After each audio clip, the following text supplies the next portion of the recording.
प्रभु यीशु मसीह में मेरे प्रिय भाई और बहनों, प्रभु यीशु मसीह के अति पवित्र नाम में मैं आप सभी का आज की दिव्य कृपा की प्रार्थना में हृदय से स्वागत करता हूँ। आज 4 अप्रैल पवित्र शनिवार है, एक ऐसा दिन जहाँ सब कुछ शांत है, धीमा है और प्रतीक्षा में है। कल हमने क्रूस को देखा, दर्द को महसूस किया और आज हम मौन में खड़े हैं। यह वह दिन है जब यीशु कब्र में है और संसार जैसे ठहर गया है। कोई शोर नहीं, कोई जय जयकार नहीं, सिर्फ एक गहरा मौन। और यह मौन खाली नहीं है, यह आशा से भरा हुआ मौन है। यह वह समय है जब परमेश्वर अदृश्य रूप से कार्य कर रहा है।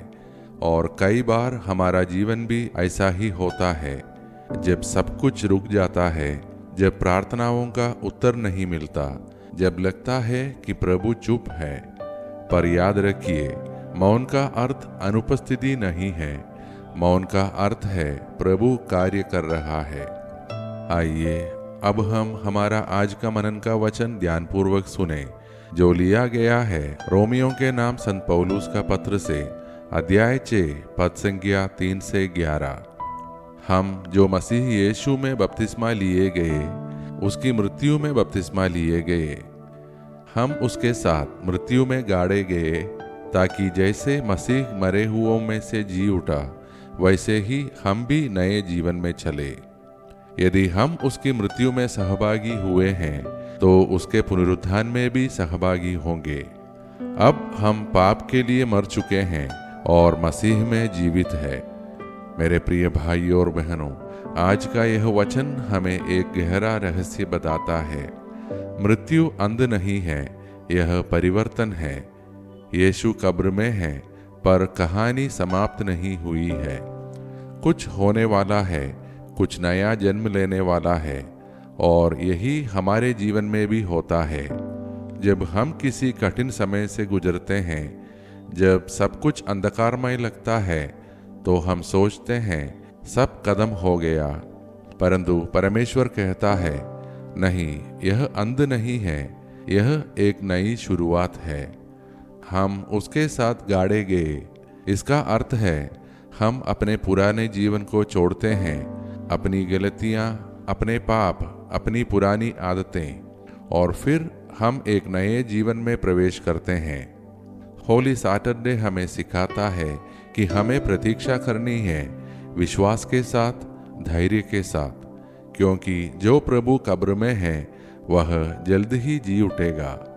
और जब हम प्रतीक्षा करते हैं तो यह व्यर्थ नहीं होता, यह हमें मजबूत बनाता है। प्रिय भाई और बहनों, आज इस पवित्र मौन में आइए हम अपने जीवन को प्रभु के सामने रखें। अपने इंतजार, अपने दर्द, अपनी अधूरी प्रार्थनाएं, सब कुछ उसके हाथों में सौंप दे। आइए हम शांत हो जाएं और इस मौन में भी प्रभु की उपस्थिति को महसूस करें और मिलकर प्रार्थना करें।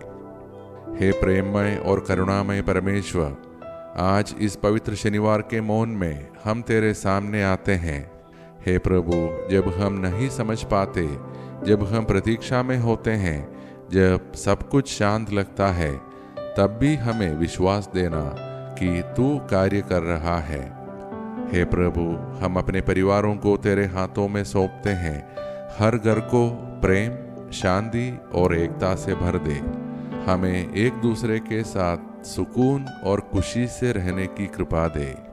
जहाँ दूरी है वहाँ मेल दे, जहाँ दर्द है वहाँ चंगाई दे। हे प्रभु, हम अपने बच्चों के लिए प्रार्थना करते हैं। उनके जीवन और भविष्य को तेरे हाथों में सौंपते हैं।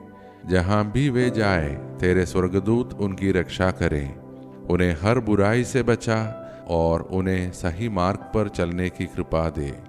हे प्रभु, हम उन लोगों के लिए प्रार्थना करते हैं जो आज जन्मदिन या विवाह वर्षगांठ मना रहे हैं। उनके जीवन को आशीष दे और आनंद से भर दे। हे प्रभु, हम उन सभी के लिए प्रार्थना करते हैं जो पीड़ा और संघर्ष में हैं, जो मौन में रो रहे हैं, जो अकेले हैं, जो अंदर से टूट चुके हैं। हे प्रभु, उन्हें अपनी उपस्थिति का अनुभव करा, उन्हें शांति दे, उन्हें आशा दे। हे प्रभु, हम बीमार लोगों के लिए गहराई से प्रार्थना करते हैं। जो शरीर से बीमार है उन्हें चंगा कर, जो मन से परेशान है उन्हें शांति दे, जो आत्मा से थके हुए हैं उन्हें नई शक्ति दे। हे प्रभु, तेरे पुनरुत्थान की शक्ति से उन्हें नया जीवन प्रदान कर। हे प्रभु, हमें हर पाप, हर दुर्घटना, हर बीमारी से बचा, हमें अचानक और असामयिक मृत्यु से सुरक्षित रख। हे प्रभु, हम अपने देश और विश्व के शासकों, अधिकारियों और नेताओं के लिए प्रार्थना करते हैं। उन्हें बुद्धि और समझ दे। जहाँ युद्ध है वहाँ शांति ला, जहाँ घृणा है वहाँ प्रेम ला, जहाँ विभाजन है वहाँ एकता ला। हे प्रभु, पूरे विश्व में धार्मिक सौहार्द, भाईचारा और शांति स्थापित कर। हे प्रभु, आज इस मौन में हमें यह अनुग्रह दे कि हम धैर्य रखें, विश्वास रखें और तेरे समय पर भरोसा करें। ये सारे प्रार्थनाएं और हमारे मन की अन्य प्रार्थनाएं हम समर्पित करते हैं हमारे प्रभु यीशु मसीह के नाम पर। आमीन। मेरे प्रिय भाई और बहनों, आज का यह मौन हमें सिखाता है कि जब कुछ दिखाई नहीं देता तब भी परमेश्वर कार्य कर रहा होता है। यदि आज की यह मनन और प्रार्थना आपके हृदय को छू गई हो तो कृपया इसे लाइक करें और अपने परिवार व मित्रों के साथ इसे साझा करें, ताकि वे लोग भी इस आशा और शांति को अपने जीवन में अनुभव कर सके। हम कल की दिव्य कृपा की प्रार्थना में पुनरुत्थान की खुशी के साथ एक साथ मिलेंगे। तब तक हमारा प्रभु हमारी रक्षा करे और हमारा ध्यान रखे। मेरे मसीहा, मेरे खुदा, तुम ना होना मुझसे जुदा। मेरे मसीहा, मेरे खुदा, तुम ना होना मुझसे जुदा।